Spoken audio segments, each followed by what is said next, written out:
Okay, so I've been getting a lot of messages from folks who are reducing their arrow mass and increasing their forward to center, which seems like a great idea. And in some ways it is. So I'm going to talk to Dr. Ed about that because I was going to do this on my own, but I'm out here hanging out with him. And we're going to discuss, it's not a bad thing you're trying to do, but we're going to try to get your head framed around why you need to do two things. You need to increase the forward to center and retain the mass. And it's a little bit of a misunderstanding. We're not kicking you in the freaking head. Most of the people I've talked to about this think they're doing the right thing, and you're not hurting real bad, but there's a little misunderstanding. So we're going to go with that. So we're going to roll Ed here in a second. We're going to do kind of a Q&A. We're here on the porch. Some dudes walking in the background. They're going to keep working. We don't care. They're working. We're just playing. So they're going to keep going. And if there's noise in the background, we'll get over it. So hang on. Okay, Ed. So like I said in the clip I just talked about, there's a lot of people now that forward to center things going. People are bear shaft tuning, they're shooting, they're practicing. I'm getting great messages from them. Yeah. And we were going real heavy trying to get the FOC up, and then it's getting around. Everybody's like, well, if you buy a shaft that's lighter, it's 50 grains lighter, and say you're shooting 300 up front. Yeah. It's going to raise your FOC. It's going to raise your FOC. Yeah. And I have some concerns. Oh, I do too. That, all right, the camera's running over there. It's important to get Ed. That this is not the worst idea, but I want people to understand why there's probably better ideas. And I want to start at 650. Okay. Because it's the only thing that moves around and it breaks bone. Yep. And I think a lot of the people who are raising their FOC think they're going to gain a bone breaking arrow.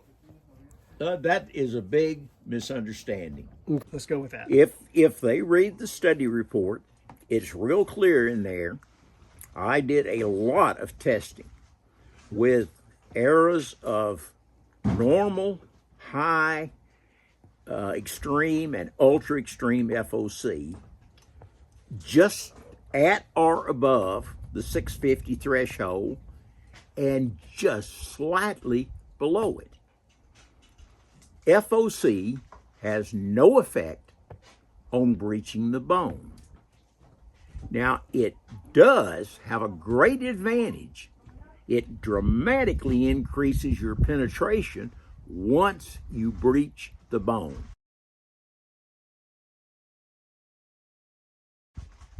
Now, below 650, and this was shooting high mechanical advantage broadhead, same broadhead on all the arrows. They averaged a 50% bone breaching rate. So above below 650, below 650. yes. Only 50% of the arrows breached heavy bone. Okay, gotcha. Below 650. Okay. Above 650, and some of them were just a few grains above 650. We had 100% bone breaching rate across the board, every arrow, every shot. Okay.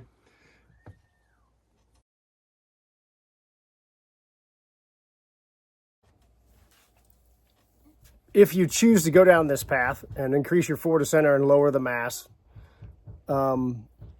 there is upside to flight. Yes. So unpack that a little bit because it's a okay. little more aerodynamically stable. FOC is actually an aeronautic term, and it has nothing per se to do with arrows. We just adopted from the aerospace industry. But FOC is the distance between the center of the mass of an object in flight and the center of pressure on the shaft or on the object when it's in flight. Now, we've got no way to measure where that center of pressure is. It actually moves around. It moves around. Yeah. As wind conditions change, angle of the wind, wind velocity, all those things affect it. However, they are tied together. When you increase the FOC as we use it, where the weight is forward of the center of mass, or the center of the shaft, the center of the object. But there is a correlation between where we put that center of mass forward of the geographic center of the object and the true FOC, the center of pressure, when the arrow is in flight. And that will be under all wind conditions. So there is a correlation. We use the FOC that we measure so that we can duplicate an individual arrow setup. That's his whole purpose. Like I said, it doesn't tell us the true FOC, but as the FOC we measure and use for our arrow setups increases, that true FOC is also going to increase. Your flight is going to be more stable. That's what FOC does for an airplane, for anything else.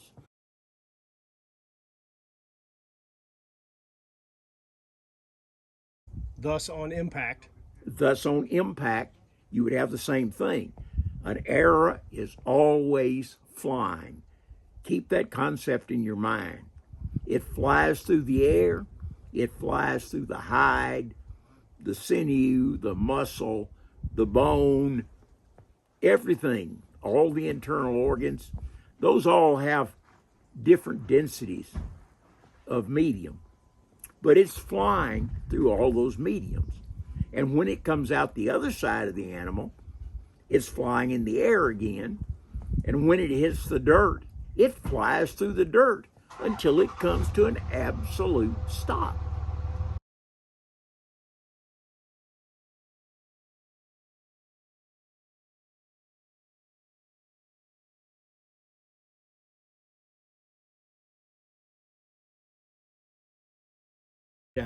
So when I started hearing about this, and it's like I said, it's kind of a misunderstanding, understanding. Like, we're going in the right direction mentally, but I wanted to make a clear separation beyond. I wanted to make a clear separation of the bone breaching threshold and forward of center. So we're going to have a more aerodynamically stable flying through anything object. That's right. With high FOC, 400 grains. It's going to be harder to redirect. That includes that's a good way to put it. Foliage and stuff. That's going to make it harder for your arrows to deviate from that straightforward flight that we've got it on. And in normal hits, none of this matters. That's true. Good. It's going to zip right through. A lot of people don't think you think that. Yeah. And when everything goes right, anything works. Right. My example of that has always been way back in the recurve days, about 1960. A fellow up in Canada walking, moose hunting, walking back to his camp along a service road, gravel road, dirt track. It wasn't really a road. A bull moose stepped out in front of him, and he was using a back quiver, which was common then. A lot of people didn't have bow quivers. He just reached back there, grabbed an arrow, slapped it on his string without looking down, looking at the moose, locked in on that moose, obviously locked in on what he was looking at. Yep. He drew back and hit the moose right in the forehead, right between the massive rack, and dropped it in his tracks. And when he retrieved his arrow, he discovered he had shot it with a metal blunt. Really? One shot kill, dropped in his tracks. Full metal jacket. Yep, full metal jacket. Interesting. Yep, it definitely works. Now, the thing that they're really gaining is twofold. On a sub-bone breaching threshold weight error, they are gaining the stable flight, and if they do breach the bone on a heavy bone, They got about a 50% chance if they're using a good broadhead, high mechanical advantage broadhead. A different broadhead, it's going to be lower percentage. But on a 3-to-1 ratio, single bevel head, in the testing, we got a 50% across the board breaching rate. So their increased FOC on that 50% that breaches the bone is going to be significantly higher than if they had a low FOC error.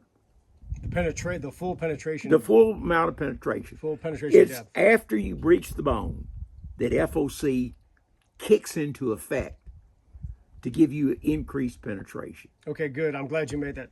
Well, that's why we shot, normal stop FOC, high FOC. We're going to go back on that because I didn't record myself. Oh.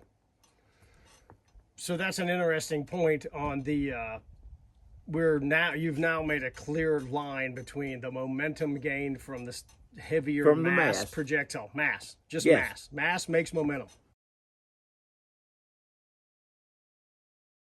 Yes, FOC makes no difference in breaching a heavy bone. Right. Zero effect. The mass from the shaft does. Yes, And the FOC helps after you breach the bone. after you breach the bone. And where we shot those normal, high, extreme, and ultra extreme FOC errors, uniformly, the higher FOC sets of errors gave higher penetration.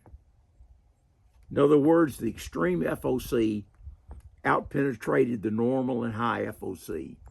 And the ultra extreme FOC errors outpenetrated the extreme FOC, the high FOC, and the normal FOC. They fell into perfect groups without fail. This is a 100% frequency outcome. And this was very detailed, looking strictly at the effect of FOC on the heavy bone threshold. So to clarify, just to make sure I hear you, Okay. 650 grains, doesn't matter how it gets there. That's right. That is the bone break. That is the amount of momentum and impact Right. that is required to breach the bone. And it's not even at a 3-to-1 ratio head. It actually worked out to be 2.6. Right. Every broadhead with either single or double bevel made no difference. With a mechanical advantage above 2.6, which all have to be single blades, no multi-blade head makes that. They all had 100% breaching rate on heavy bone. So this is why you say 650 is the only factor that it's the last factor, and it moves around. It's only important when you hit heavy bone, but then it jumps up to factor number 3. Ahead of FOC. You've got to get through the heavy bone first. So it's in the number 3 position. You've still got the two that never change. You must have structural integrity. You must have perfect flight.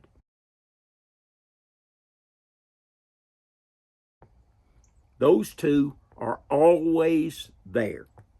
A normal FOC error with perfect flight is going to outperform an extreme or ultra extreme FOC error of identical external profile, same broadhead, everything about them equally matched up.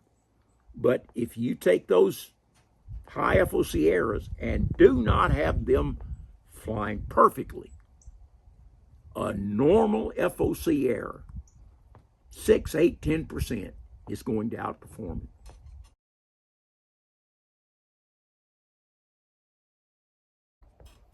That's a really cool point you just made there, because a lot of people don't understand that either. You and I have talked so much, I know all this stuff, but I wanted to get this out there because it's It needs to generally be. considered that we just say it's got to be 650 and super duper FOC and all this stuff. Well, everybody misinterprets the. And that's fine. That's what I wanted this video You've got to for. use a 650 grain error. That's not correct. Never said that. But if you want to have an error that is a full-blown Plan B adult error, it's going to be 650 grains or above. You cannot achieve it below 650 grains. And again, that is only going to be important when things go wrong and you hit heavy bones. But you can take it from me. I've shot approximately 1,000 big game animals around the world. You're going to hit heavy bone. The animal gets a vote. Yeah. Yeah. They don't want to be shot and they don't want to die. No, yeah, and they're pretty good at it. They're very good at it. Yeah, right. They don't get to go inside and That's find right. the air conditioning. So when you shoot at them, they take it kind of personal. Yes. They take it very personal. Oh, they get insulted. They get insulted. Yeah. Well, I appreciate that, Ed, because like I said, I was going to do this on my own, but since I was coming to see you, I thought it would be good to hear it from the horse's mouth, as they say. Well, I And hope just it clarify clarifies it. Yeah. And to everybody out there, we're not, this isn't like knocking people around, or I just wanted somebody, Ed, to tell us. I mean, he said some great stuff there, right? You don't have to hunt with a 650 grain arrow until Plan B happens. And the concept behind, you know, a regular FOC arrow that's 650 grains is going to out-penetrate one that's flying a little sideways, but you got the cool guy arrow that's super, super FOC. Yep. That's a great point. And then 50% bone breaching below 650 grains, assuming you're shooting an adult broadhead. Yes. And one more thing I want to add. By the time I did this, I had arrow setups that would, in a compound, they would exit the animal on the other side. When that happens, I've changed penetration medium. So I cannot compare the performance of one head to another. And that's why I was using, if you look at the studies, 2007, 2008, lightweight longbows, 62 pounds, 57 pounds, Yeah, 40. 40 pounds. So I was having to use those so that I could reliably catch the arrows and measure the penetration. But when Rob started doing the testing, it's all been done with modern, high-speed 80 pounds. compounds, 80 pounds, sometimes 82 pounds. To date, from 2001 forward, we haven't found a single thing that changes from the original study, and that includes the heavy bone threshold. Even with more velocity. Even with all that velocity, Interesting. you cannot rely on kinetic energy, and we have not been able to find a momentum threshold. So you can get high momentum, lighter arrows, and they will not perform like a slower moving above threshold arrow. So I've been talking to a couple engineers, and this is a load of them. Yes. This is where the drag equation comes in. And we got to start exploring that. Yes. Because drag in the air has been heavily studied. Drag in more dense things. I assume the bullet guys have done it. No? Yes, they have. Okay. Because that's been explored a lot. As a matter of fact, the rifle I just gave you, we did testing. We were testing the Barnes X bullet. We started out with a 22 Hornet and a 22 250, both shooting the 45 grain X bullet. And we were looking for maximum penetration, maximum terminal performance from the bullets. And we ran the 22-250 and the Hornet from 1,800 feet per second to over 4,000 feet per second. Woo. Maximum penetration was an impact velocity below 2,500 feet per second. No kidding. Now, that's how much it goes up. Now, I repeated that with 30 calibers. We found that even when we took the 22-250 to the same velocity as the Hornet, it did not penetrate as deep. So the only difference was the twist rate. A Hornet is 1 in 16. The 22-250 we were using is a 1 in 12. So then I took 3 rifles, a 30-06 that was 1 in 10 twist, a 308 that was 1 in 12 twist, and that custom rifle I had built for a 300 Savage that was a 1 in 16 twist. And we, all of them shooting the 130 grain Barnes X at the same velocity. On the small animals, the warthogs, the impalas, we generally had pass-throughs with everything. Had 100% pass-throughs with the 1 in 16 twist 300 Savage. Then we went up to kudu, and we shot 30 kudu with each rifle. And we recovered every bullet from the 30-06 and the 308 and 0 bullets from the 1 in 16 twist. And slower. It was, well, they were all at the same velocity. Oh, they're the same velocity. Running the same velocity. And it no kidding. It is a resistance factor in the tissue. When we were running that slow twist, the pedals open out at a virtual right angle. And I've got some of the recovered bullets, particularly the 22 caliber bullets. I didn't recover any out of the Savage, even on Indian shots. But when we had those standing perfectly out, they cut their way rather than having to push their way through the tissue. No kidding. It is a resistance factor.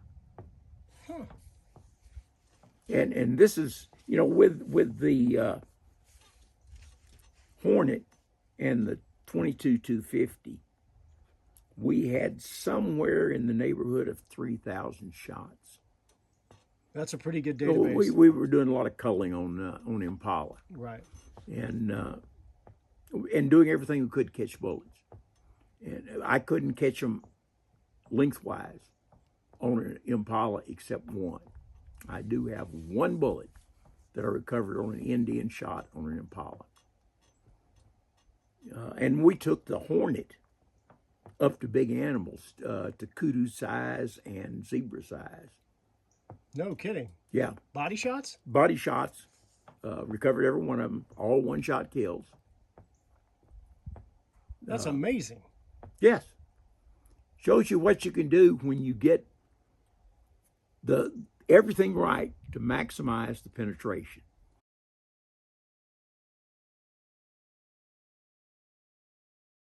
You know, another factor I'd like to throw into your video is that you can take the highest performing compound that you can find and any area you want to put on it.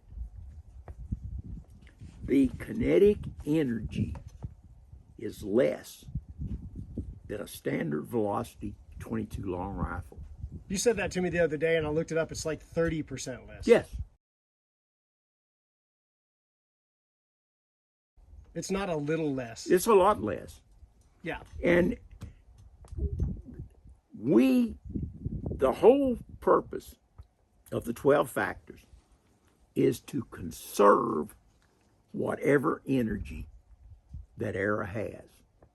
One of the big things we got going for us with a sharp, high mechanical advantage broadhead is that the lower the velocity, the less tissue resistance you're going to have. And the more work, in this case, work being able to penetrate the animal, that we're going to be able to achieve with that small amount of energy we have. There's some old guy named Newton. Yep. He's been dead a while. Yeah. And even the bow hunters haven't disproven him. That's right. Third factor might be, his third rule might come into play there, right? Opposite and equal reaction. Yes. That's what I was getting at. Some of these engineers that I've been talking to are looking at this stuff from that kind of an angle and saying, wow, when you increase the velocity, you're gaining trajectory flatness. But your resistance going up in the air, in the animal, in the dirt. Yep. And you have to remember, you double the velocity, the resistance goes up by a factor of 4.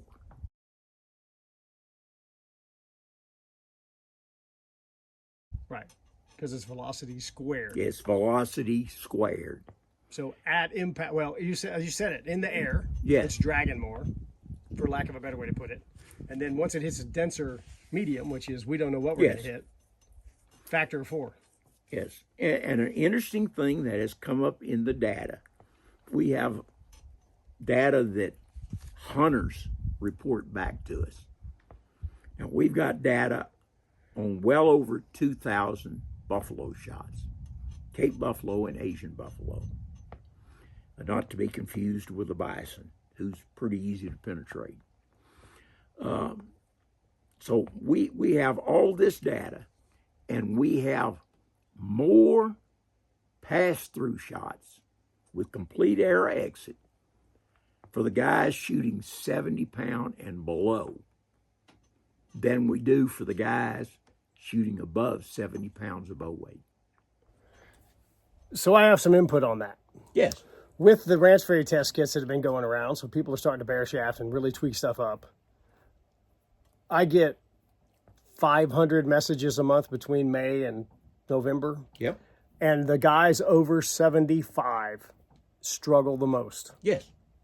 They struggle to bare shaft. And that, I don't know, I think it's just the bows are, I don't know that the shafts, despite what we think, I don't think the shafts can handle it. And that's a possibility. Outside, the archer may just decided he's shooting 75 pounds and he can't handle the bow. I'm going to set that aside because I've gotten enough of them that it's starting to trend. It's real consistent. Hey, man, I'm 28 inches. I went up to 80 because I want some velocity and I want trajectory and a bomber arrow. I said, okay, well, great. Can't get these bare shafts. Can't get these bare shafts to fly. Yeah. And I'm starting to believe that 250 spine doesn't mean anything. No. No, we know it's stiffer, but we don't know that it necessarily applies to 65 to 81 pounds. Some of that's the bows. You don't know which bow you're working with. That's one trouble I have with, one of the reasons why I started the kits is I don't know what bow you got. So it may want to eat a 300 when it's 70 pounds, should shoot a 250. Yeah. But it's 12 years old. It's not one of the new ones, right? So there must be something there. And if I had to guess, and I've watched a couple of my friends shoot Cape buffalo with, and they cranked their bows up, 3 of them, the arrows were not flying well. Yeah. They weren't. They just weren't. You could see it. You've got to have perfect flight. And the last thing I want to do is shoot an arrow going sideways on a Cape buffalo. Yeah. A bullet that's not flying perfectly doesn't penetrate well either. Yeah, that's right. Well, Ed, thank you very much for doing this because thought it would be awesome to pick your brain on that. I kind of knew where to go, but you actually added more information, as always, to what I was thinking. So good stuff. So all y'all out there, I've said this about 3 times. We're not trying to knock you around. We're not saying, hey, you did the wrong thing. If you're running, if you did this and you went high FOC and pulled your mass down, just take good shot angles, right? Don't expect miracles. But I wanted y'all to hear it from Dr. Ed on what 650 means, which is the bone breaking threshold only. And he said it, 0 FOC, 5%, twin, 12, 20, 650 mattered. And then FOC keeps it going once the mass does the work to break it. right? Right on. Okay, good. I'm learning something. I want to put a commercial on there before you go away. Okay, go ahead. You know, I want everyone to go to the Ashby Bow Hunting Foundation. It's ashbybowhunting.org, all one word, and sign up for the newsletter. We try to put one out every month. There's only a few of us. We're all volunteers. And sometimes we don't make it. Right. The newsletter is free. Doesn't cost you a dime. Comes in the email. Is something you should do. And then I would like to encourage any of you that would like to donate to the Ashby Bow Hunting Foundation. We take no sponsorship from the archery industry. That crimps us. That's a big pool of money we can't have. Yep. We depend totally on donations from individual bow hunters. We buy all of our equipment across the counter. Every broadhead we test, every shaft, we pay for it just like all of you do. And that takes a lot of money. A lot of times we buy stuff anonymously, so the manufacturer has no idea it's going into the testing. We want to give you 100% unbiased report of how your equipment performs.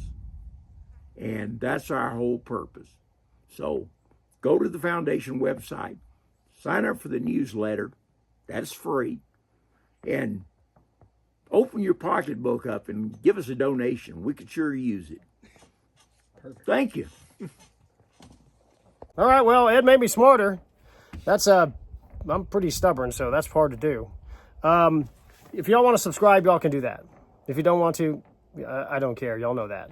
Look at the Ashby Foundation. Look at the studies.